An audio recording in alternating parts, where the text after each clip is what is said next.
Wala pa gani na turnover sa mga benepisaryo na nga guba na ang pabalay nga alang sa mga biktima sa bagyong Sendong niadtong 2011 sa Cagayan de Oro City. Sigun sa kakonsehal nga gipasagdan matud pa ang maong proyekto. Ang detalye sa report ni James Pauloya.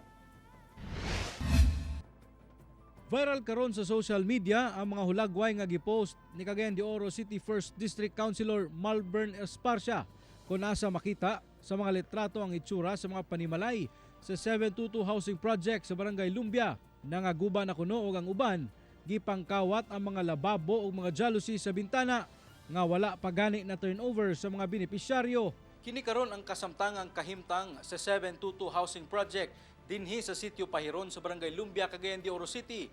Din makita ang buak-buak nga mga samin ug nangawala na nga pultahan.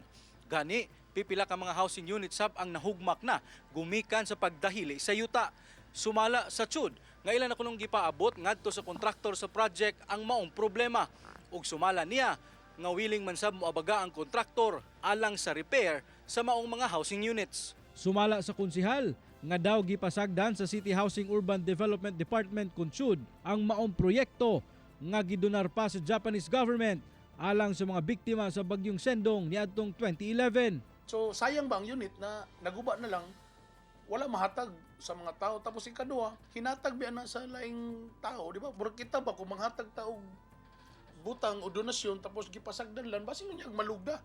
Di na ta makadawat niya na. Sumala sa head sa TSUD nga si Attorney Samuel Rolyo nga kanunay kuno ang ilang monitoring sa maong proyekto.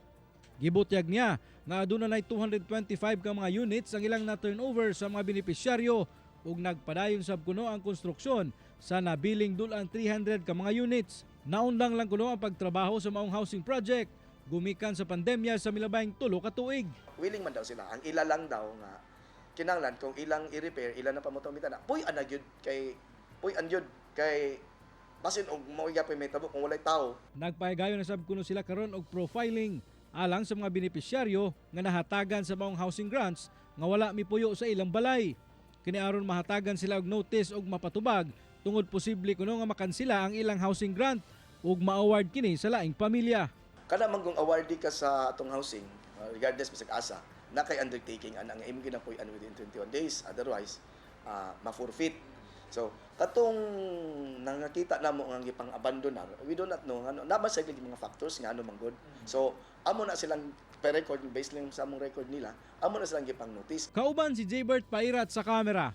Ako si James Pauliap para sa One Mindanao.